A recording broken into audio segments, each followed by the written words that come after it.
Vamos a ir ahí entonces a Lucas, vamos a buscar el capítulo 18.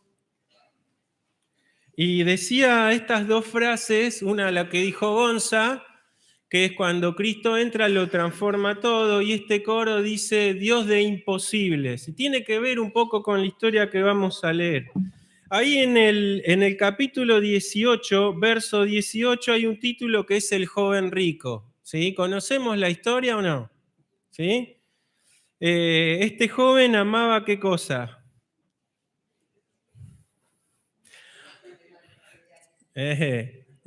Pablo a Timoteo le dice que la razón de que de los males es que el amor al dinero. Dice, muchos amando fueron traspasados de muchos dolores.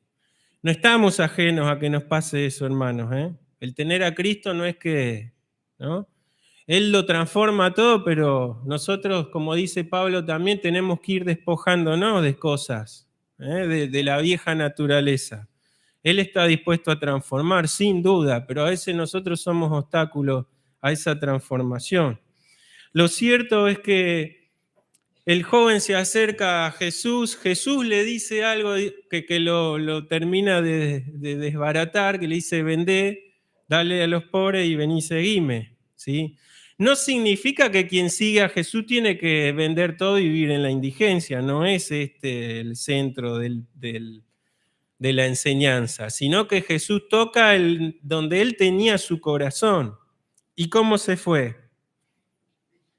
Le fue mal, porque él amaba más sus riquezas que todas las cosas, ¿no? Y hay una palabra ahí en el 24, ¿sí? Que dice, al ver Jesús que se había entristecido mucho, dijo, cuán difícilmente entrarán en el reino de Dios los que tienen riquezas. Y lo dijo está en exclamación ahí, ¿no? Obviamente el griego no tiene puntuación ni exclamación, pero sin duda el Señor lo dice de una forma que llama mucho la atención, porque fíjense, él dice después, dice, es más fácil pasar un camello por el ojo de una aguja que entrar un rico en el reino de Dios, ¿no? Acá Lucas utiliza el ojo de una aguja, es de una aguja común, de una aguja cirujana. Lucas, recuerden que era médico, ¿sí? Y si bien Lucas no estuvo en esos acontecimientos, él recaba todas las informaciones de todos los que vivieron ocularmente y fueron testigos, y él diligentemente, obviamente con la guía del Espíritu, escribe Lucas y escribe ¿qué más?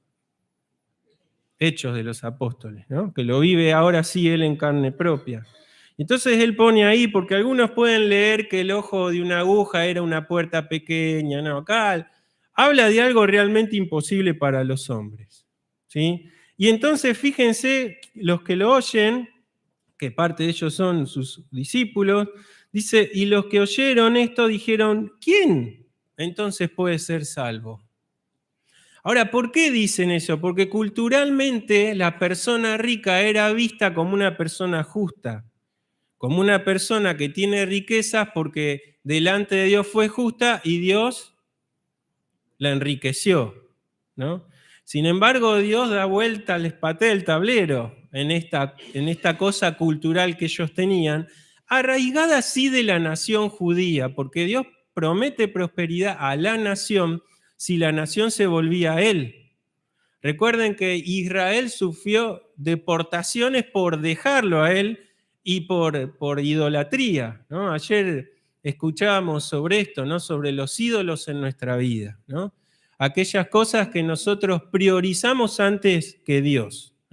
Y todos nosotros tenemos a veces en nuestra vida hemos tenido alguna pequeña estatuilla que hemos tenido que sacar, ¿no? Lo digo metafóricamente, obviamente, ¿no?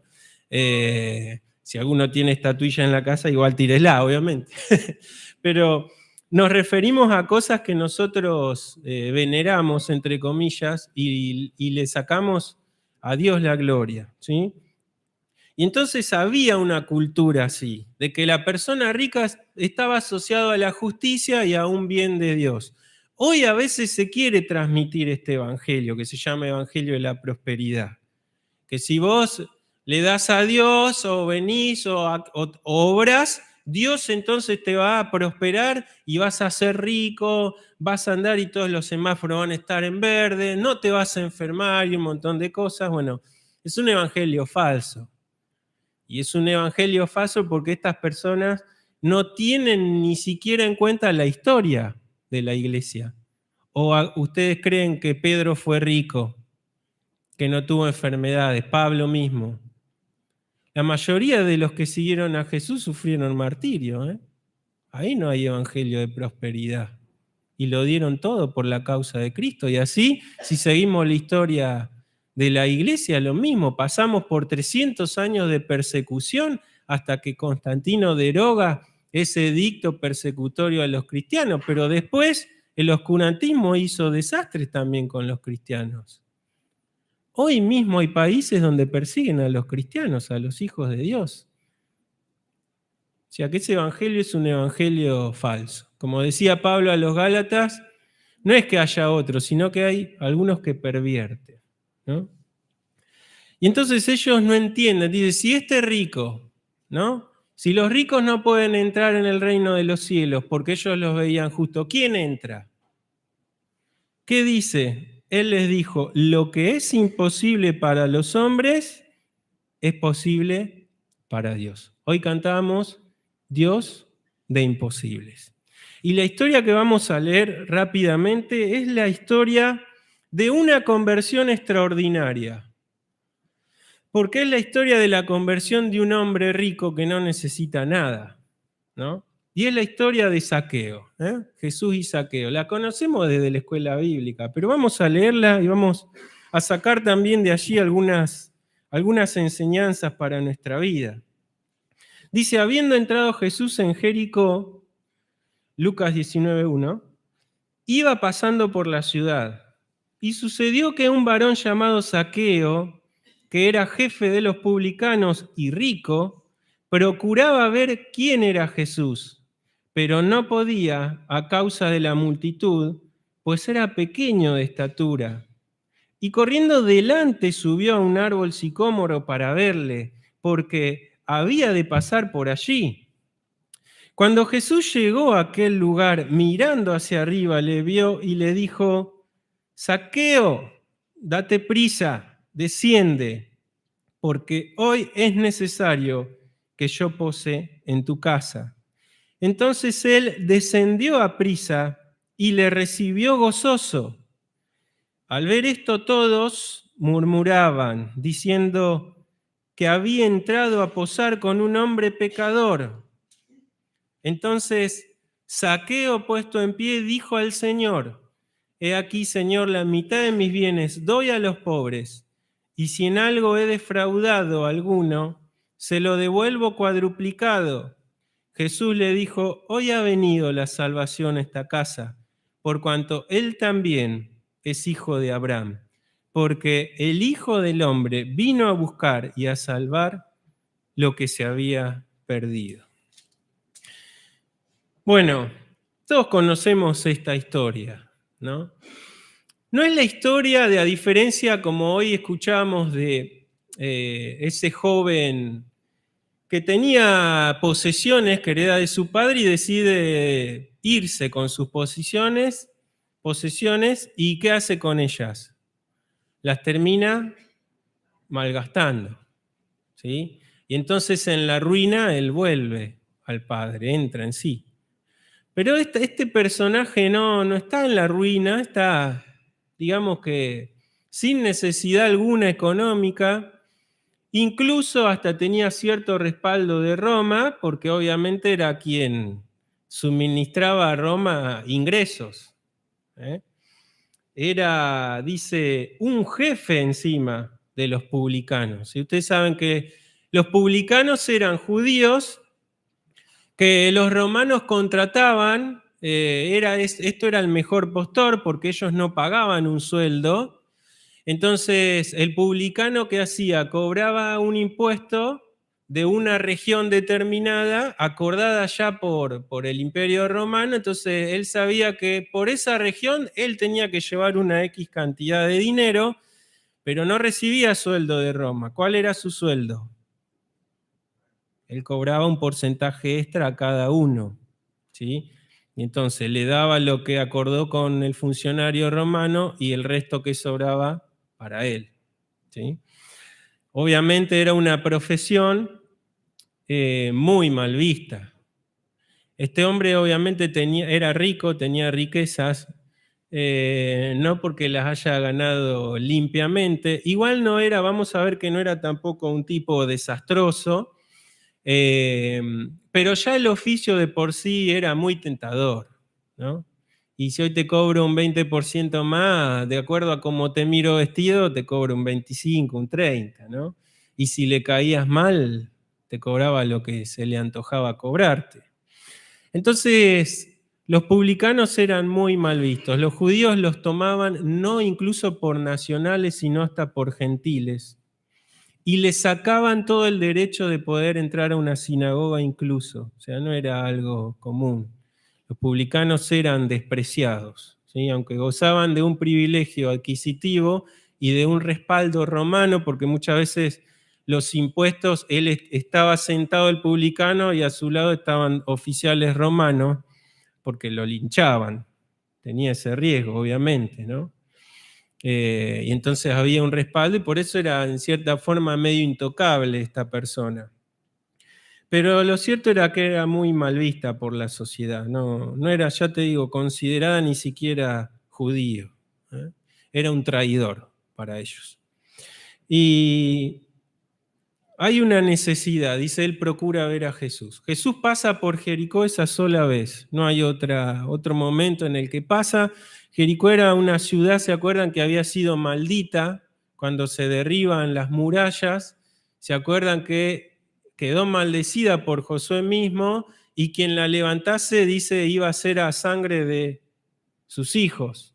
Y así fue, quien reconstruye la ciudad pierde sus 2 hijos reconstruyéndola. Pero el Señor pasa por ese lugar. Sabemos que hay lugares donde el Señor transitó, que ningún judío hubiese querido por ahí pasar, como es el caso de Samaria, ¿se acuerdan? Era necesario, el Señor tenía esta palabra que a mí me encanta, porque dice, es necesario esto. Para los demás puede que no, pero para Él sí, ¿no? Y entonces Jesús pasa por Jericó. Y está allí Zaqueo, este hombre del que hablamos. Era jefe de los publicanos, pero tenía un deseo, era ver quién era Jesús. Sin duda a esta altura Zaqueo conocía historias, la fama de Jesús se difundía por todas las regiones donde él andaba, no solo por las sanidades que realizaba, sino por cómo hablaba el Señor Jesús, ¿no? Y por ser una persona que recibía, estaba dispuesto a recibir a personas excluidas por la sociedad, incluso niños. Incluso niños, ¿sí? Los maestros de esa época obviamente no recibían mujeres, menos publicanos, pecadores, y los niños, algún aprendiz se encargaba de ellos para darle alguna enseñanza. Ellos eran como personas, viste, que hay que pedir audiencia, intocables, ¿no? Y que solamente llegaban quienes tenían cierto estatus. Pero el Señor Jesús no era así. El Señor Jesús tenía un corazón dispuesto a llegar a aquellos marginados, a aquellos despreciados. Y entonces Zaqueo conoce cómo es Jesús sin duda, escuchó de él. Sabe que incluso hay un discípulo que había sido también publicano. ¿Quién era? Mateo, ¿se acuerdan? Mateo deja todo y le sigue al Señor Jesús. Es importante ver quiénes conformaban el núcleo de Jesús, porque por un lado estaba un ex publicano y por el otro había un celote, un ultranacionalista que sin duda tenía en su corazón abrigaba deseos de liquidar a los publicanos. Y Jesús los elige para seguirlo a él, ¿no? Y los transforma. ¿Cómo serían las primeras miradas de estos 2 personajes, de Mateo y del celote, ¿no? ¿Qué haces acá? Vos no tendrías que estar, o sin duda había sentimientos encontrados. Pero el Señor Jesús los elige y los transforma, ¿no? Y este hombrecito decide ver a Jesús, quiere ver a Jesús, necesita conocer a Jesús. Pero hay un pero ahí, el 3 dice, pero no podía a causa de qué? De la multitud, porque era pequeño. Era un ser pequeño, no sabemos, pero era bastante petizo al menos, porque ni saltando podría llegar a ver al Señor, ¿no? Y esto me llama a veces a mí a pensar en las limitaciones, ¿no? Las limitaciones que podemos tener para llegar al Señor. Sin duda, el Señor, quiero que este mensaje sea para nosotros que ya le conocemos, pero quizá haya alguno que no le conoce al Señor todavía y que o está aquí o nos está escuchando por las redes. Y en el mundo hay siempre limitaciones para acceder al Señor, ¿eh? Hace poco escuchamos que alguien decía, ¿no? Cuando un hijo de Dios quiere acercarse a Dios, leer su palabra, siempre algo pasa que nos está demorando, impidiendo incluso el venir a congregarnos, ¿no?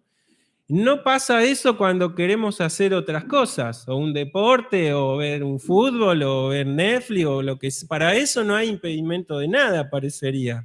Pero para las cosas santas, el enemigo siempre se ocupa de poner trabas, ¿no? Y los que son de Satanás también tienen limitaciones. En primer lugar, dice su palabra que el enemigo cega el entendimiento. ¿Cómo lo hace? Y bueno, lo hace también con las redes, lo hace con la televisión, lo hace con las ideologías, filosofías, etcétera, que hay bajada desde la educación, porque desde la educación se están metiendo ideas y filosofías anticristianas, ¿no? A nosotros y a nuestros hijos. Las limitaciones propias también, como veíamos, del amor a otras cosas, el amor al dinero, ¿no? Por algo el Señor dijo que era difícil que un rico entre al reino. Y es porque su corazón no iba a estar dispuesto a buscar a Dios, sino se sentía cómodo con las riquezas, ¿no?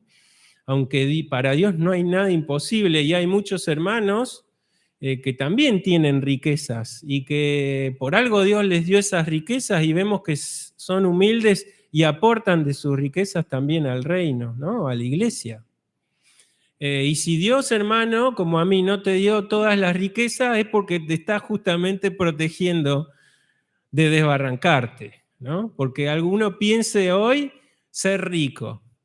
Y bueno, capaz que ya, no te digo el domingo que viene, pero el otro capaz que ya no estaríamos acá.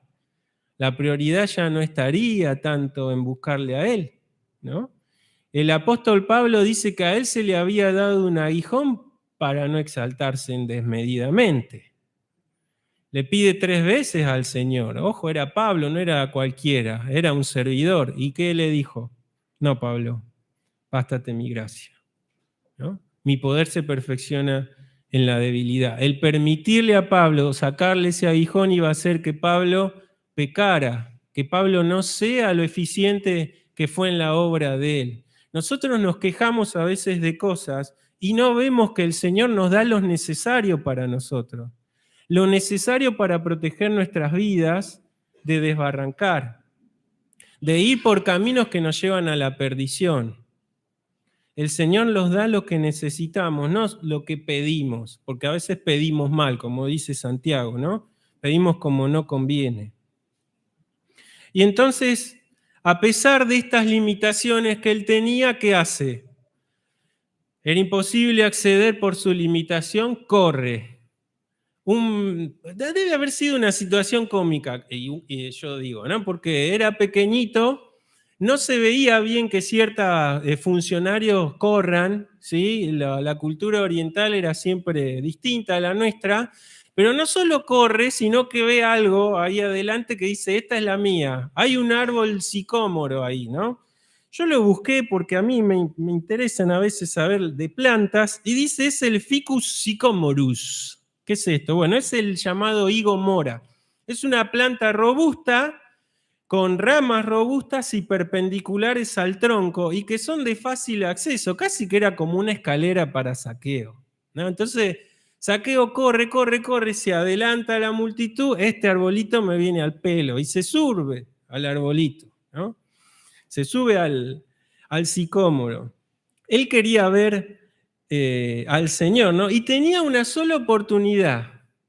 No podía desaprovechar esa oportunidad. El Señor pasaba por allí, no iba a volver a pasar. Y entonces se expone también a las burlas y a la vergüenza. Subir un árbol para la categoría de saquero era humillante, además de que ellos vestían ¿qué cosa?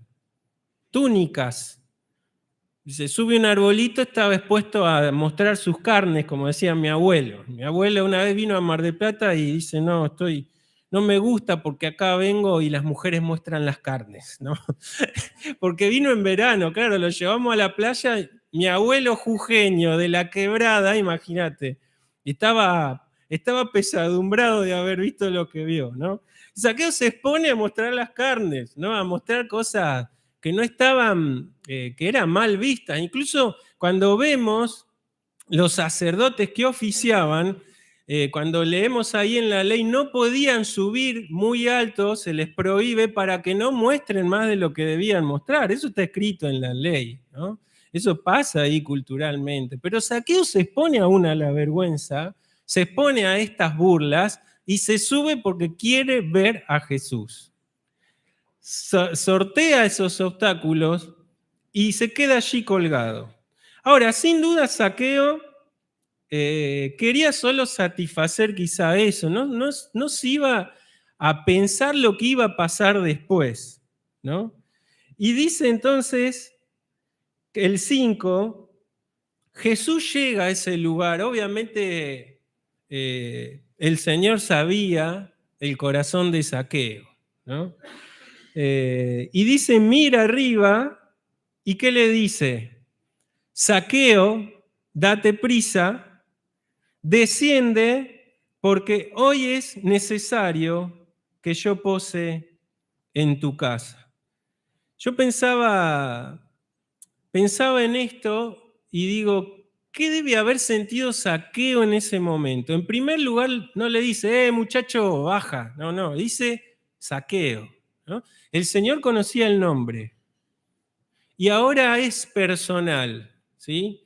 Le dice Saqueo, sin duda él se queda muy sorprendido de haber escuchado su nombre, pero no se queda solo ahí, le dice, baja rápido, porque es necesario, dice, que mis discípulos coman porque están hambrientos. ¿Dice eso? ¿Qué dice? Es necesario que yo pose en tu casa. Y eso a mí me golpea fuerte en el sentido de cómo Dios actúa personalmente con nosotros. Hoy se nos habla mucho de los colectivos, ¿no? Para todo hay colectivo de esto, y a qué colectivo pertenecés. No, el Señor quiere trabajar personalmente con cada uno. Cantábamos hoy, Jesucristo es el motivo de mi canción, ¿no? Porque Él hizo algo personal conmigo y va a seguir haciéndolo. Él me va a seguir transformando. Es cierto que hoy ya no le vemos a Él físicamente.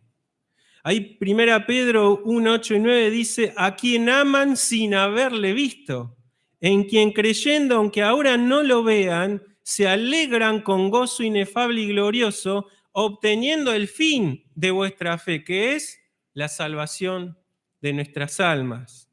Y 1 Juan 3, 2, 3 dice, amados, ahora somos hijos de Dios, y aún no se ha manifestado lo que hemos de ser, pero sabemos que cuando Él se manifieste, seremos semejantes a Él. ¿Por qué? Le veremos tal como Él es.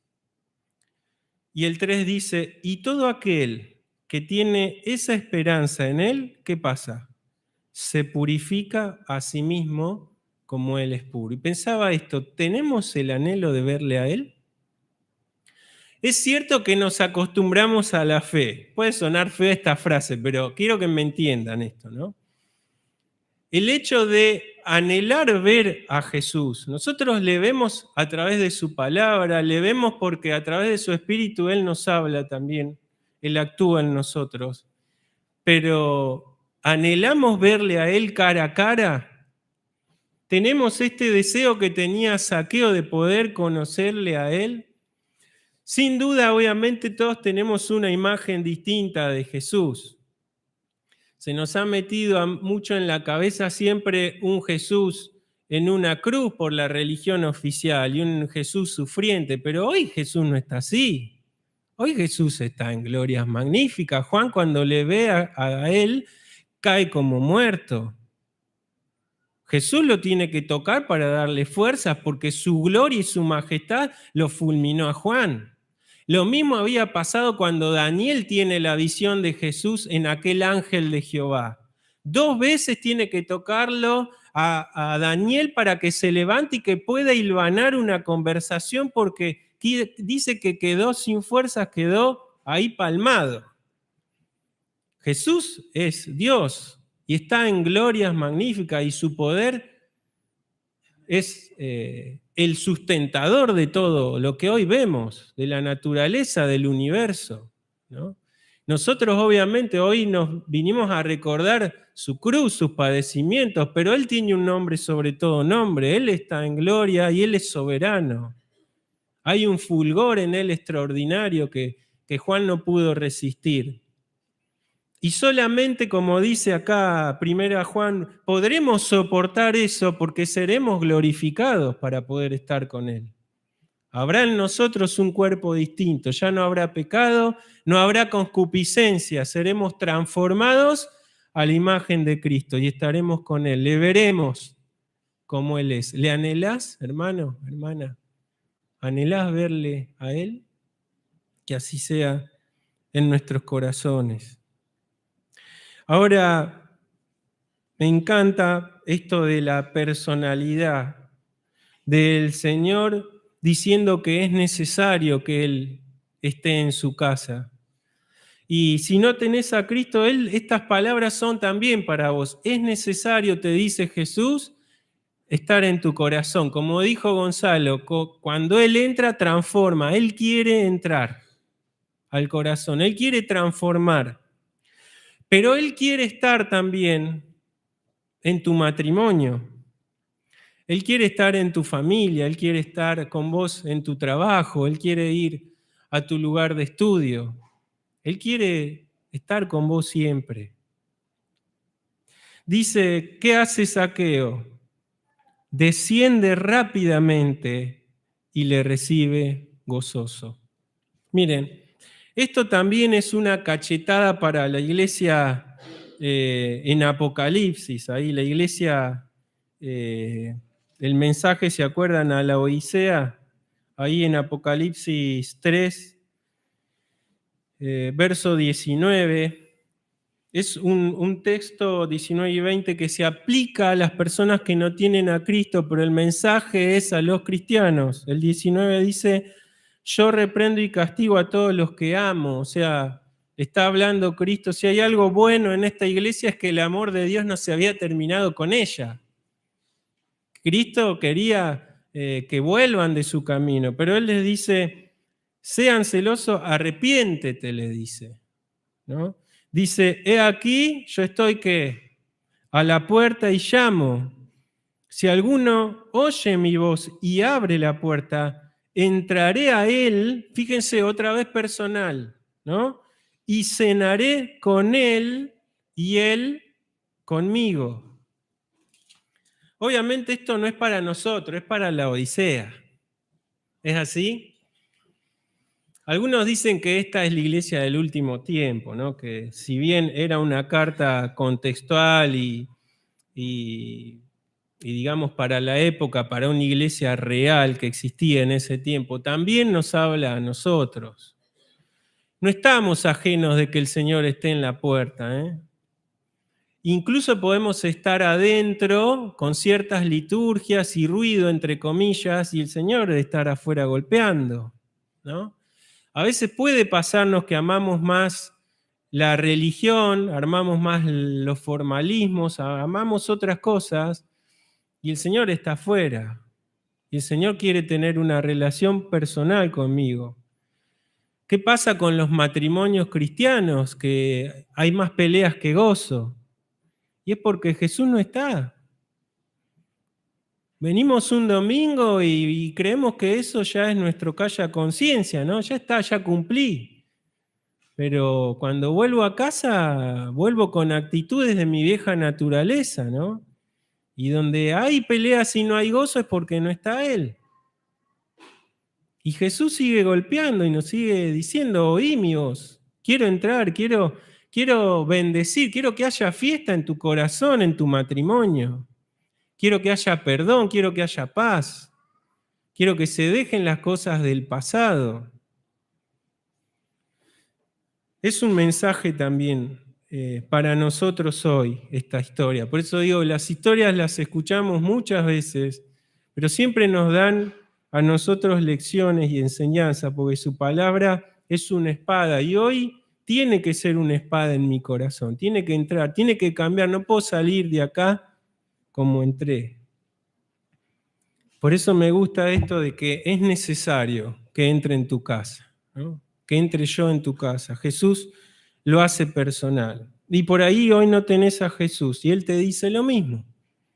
Él conoce tu situación, conoce todo lo que estás viviendo. Quizás enfermedad, quizás dificultades económicas, quizás problemas de salud, problemas familiares. No sé, hay muchos impedimentos, como decíamos hoy, muchas limitaciones.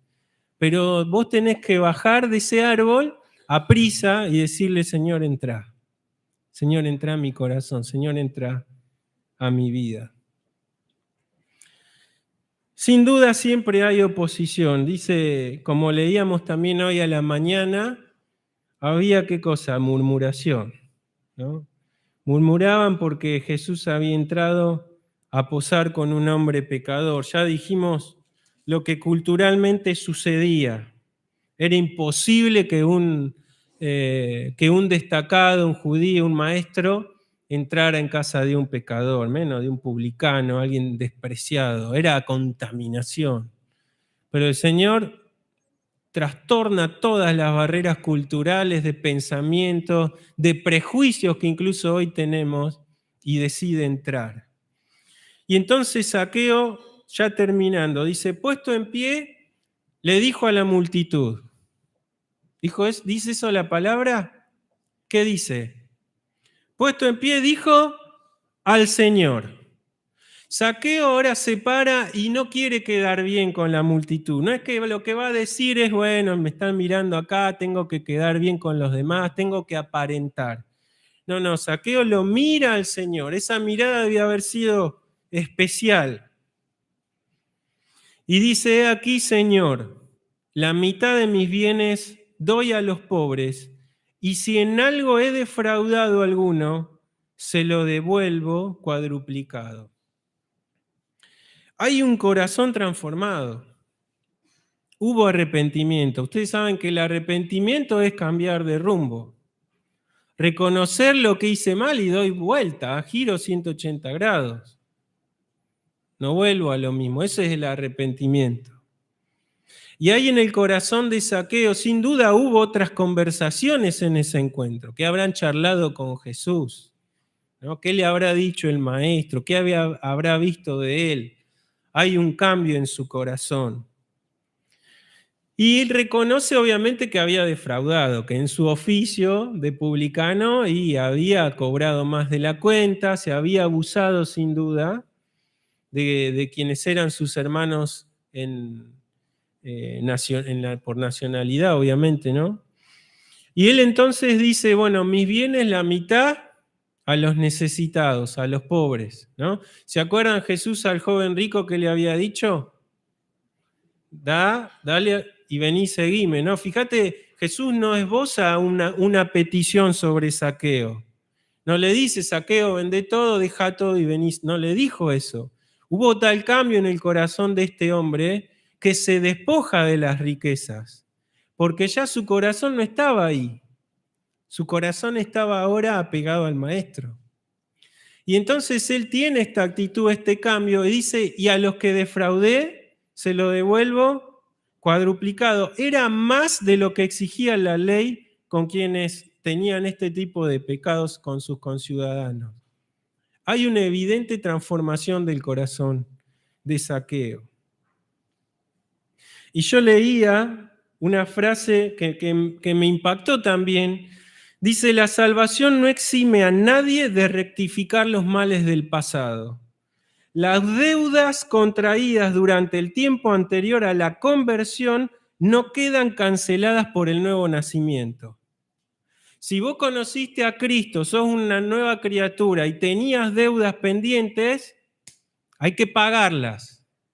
Si hay deudas, ya sea económicas, ya sea de perdón, ya sea de solucionar problemas, ahora mucho más que antes tenés que arreglar aquellas cosas. Claro, alguno podrá decir, no es así, si aquí son todas nuevas, las cosas viejas pasaron, ¿no? Ya no debo pagar nada, no es así. Ese contexto habla de una transformación del ser, no habla de deudas que vos tenés con la sociedad o con tus hermanos.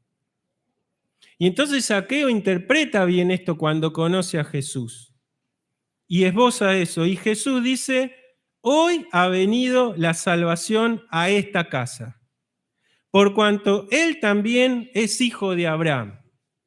Decir esto en ese contexto es ponerlo a la par de todos. Acuérdense que él era considerado gentil por ser publicano. Y termina y dice, porque el Hijo del Hombre vino a buscar y a salvar lo que se había perdido. Y eso es glorioso porque Él sigue buscando hoy. Hoy hay personas perdidas. Y ¿saben qué? Aún nosotros también a veces nos podemos extraviar. Como Pedro, dejar de mirar al Señor, mirar al costado y empezar a hundirnos. Pero el Señor está presto al poner su mano. Solamente tenemos que mirarlo a Él y pedirle. ¿Cómo está tu matrimonio? ¿Cómo está tu vida? ¿Cómo está tu familia? Es tiempo de oír su voz y abrir la puerta y que Él haya gozo con el Señor. Termino con 4 enseñanzas resumidas que nos deja esta hermosa historia, que sin duda hay más enseñanzas para nosotros. En primer lugar, nadie es demasiado malo o queda fuera del poder de la gracia de Cristo para ser salvo. Esto es un pensamiento que a veces lo escuchamos. No, yo para ir a Jesús tengo que cambiar ciertas cosas. No, yo cometí cosas muy malas, yo soy muy pecador. Nadie es tan pecador que quede fuera de su gracia. En segundo lugar, Jesús siempre está dispuesto a tener comunión con los que le buscan. Él no rechaza a quien le busca de corazón y en humildad. En tercer lugar, el poder de Cristo cambia corazones. Aun cuando para los demás sea imposible, ¿no? Como le dijo a los discípulos, lo que para el hombre es imposible, como cantamos hoy, Él es un Dios de imposibles. Y en cuarto lugar, todos los pecadores convertidos siempre darán evidencia de su conversión, ¿no? A veces vemos esto, ¿no? Una mano levantada para nosotros es suficiente y no es así, ¿no? Después no vemos frutos en esas personas, no vemos un cambio de actitud. Todo el que decidió abrirle la puerta a Jesús, sin duda en su corazón hay, como dijo Gonza, transformación. Él transforma y entonces ya no somos como antes. Y este es el mensaje de hoy y la enseñanza para nosotros, que tenemos a Cristo, pero para aquel que pueda ver a Cristo desde afuera o decir, sí, bueno, yo creo en Jesús, pero bueno, los demonios también creen, dice la palabra, ¿no? Y creen a veces más que un ateo, ¿no? Dice, creen y tiemblan, o sea, son conscientes del poder de Dios, más de lo que son aquellas personas que se niegan. Pero el Señor siempre está dispuesto. Él siempre está dispuesto a recibir a aquellos que lo buscan.